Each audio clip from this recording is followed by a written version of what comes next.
একদম ফাইনাল হার্ডেলে পৌঁছে গেছে বিপিএল। বরিশাল চট্টগ্রাম কোন দল ফেভারিট, এই আলোচনাতে যাবার আগে একটা ছোট প্রশ্ন কুইজও বলতে পারেন। বিপিএল এ এখনো পর্যন্ত 300-র বেশি রান করেছেন, 50-এর বেশি এভারেজ এবং 150-র বেশি স্ট্রাইক রেট একজন ব্যাটসম্যান কে? আপনি হয়তো সাডেনলি এরা বলবে বিজয় জাকির, না না নাইম, ওকে নাইম, না নাইম না, তাহলে কে? এরকম অনেক কিছু হয়তো চিন্তা করছেন, কিন্তু মোস্ট লাইকলি আপনি যাদের কথা চিন্তা করছেন তাদের কেউ না। That is Daud Malan. আমি মালানের কথাটা আলাদা করে এই জন্য বললাম, এই যে বিদেশিদের কালেকশন, এই যে বিদেশিদের পারফরমেন্স ফাইনাল ম্যাচে, এটা খুবই খুবই ভাইটাল হয়ে উঠতে পারে, ম্যাচ ডিসাইডিং ফ্যাক্টর হয়ে উঠতে পারে। এবং এই ম্যাচ ডিসাইডিং ফ্যাক্টরের যে জায়গাটা, দাউদ মালানের মতো বিদেশিদের যে জায়গাটা, এই জায়গাটাতে বরিশাল অনেকখানি এগিয়ে। কায়েল মায়ার্স লাস্ট সিজনে বরিশাল যখন চ্যাম্পিয়ন হলো, সিঙ্গেল হ্যান্ডেডলি 3টা ম্যাচ জিতিয়েছিলেন। দাউদ মালান এই বিপিএল এ এখনো পর্যন্ত সলিড পারফরমেন্স দিয়ে যাচ্ছেন। হাসনাইন নামে এক বোলার আসলেন, 1 ওভারে 4 উইকেট তুলে রীতিমতো রেকর্ড করে ফেললেন। মোহাম্মদ নাবি, জিমি নিশাম বসে আছেন, এখনো পর্যন্ত ম্যাচ খেলেন। অর্থাৎ বিদেশিদের যে কালেকশন, কোন রকম দ্বিধা, কোন রকম তর্ক ছাড়া চট্টগ্রামের তুলনায় বরিশাল অনেকখানি এগিয়ে, অনেক ব্যবধানে এগিয়ে। এবং এটাই হচ্ছে বরিশালের সবচেয়ে বড় শক্তি। কেননা তামিম ইকবালের কথা বলেন, মাহমুদুল্লাহ রিয়াদের কথা বলেন, মুশফিকুর রহিমের কথা বলেন, 3জনের মধ্যে রিয়াদ তুলনামূলক বেটার খেলেছিলেন, কিন্তু বড় দলগুলোর এগেনস্টে যারা টপ 4-এ কোয়ালিফাই করেছিল তাদের কারো এগেনস্টেই এই বিপিএল এ তামিমের ট্র্যাক রেকর্ড ভালো না। সো বরিশালকে জিততে হলে মূলত ভরসা করতে হবে তাদের বিদেশি যে প্লেয়াররা আছেন তাদের ওপরেই। অপরদিকে যদি আমরা চট্টগ্রামের কথা বলি, চট্টগ্রাম লাস্ট ম্যাচটা যেভাবে জিতলো, যে সিচুয়েশন থেকে জিতলো, এটা চট্টগ্রামকে ফাইনালে মেন্টালি একটা এজ দেবে বলে আমি বিশ্বাস করি।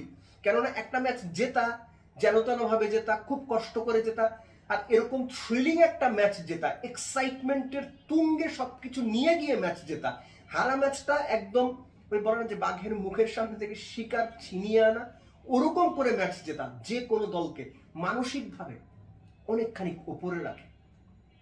চট্টগ্রাম দলটার মধ্যে ওই ব্যাপারটা থাকবে বলেই আমি বিশ্বাস করি। কিন্তু তারপরও শক্তির ভারসাম্য বলেন, কিংবা দুই দলের সাম্প্রতিক পারফরমেন্স বলেন, কিংবা দুই দলের শক্তিমত্তার হিসেবেও যদি করেন, বরিশাল এগিয়ে, এইটা না মানার বোধহয় কোনো কারণ নাই। তবে হ্যাঁ, বিশেষ দিন, final match, take all or nothing, pressure definitely থাকে। আর এই প্রেশারটাও যদি আমরা হিসাব করি, প্রেশারটাও বরিশালের উপরে বলে আমার মনে হয়। কেন?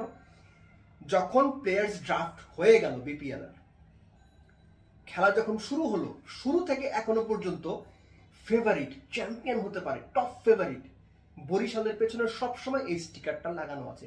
এটা বরিশালের জন্য এক্সট্রা একটা প্রেশার।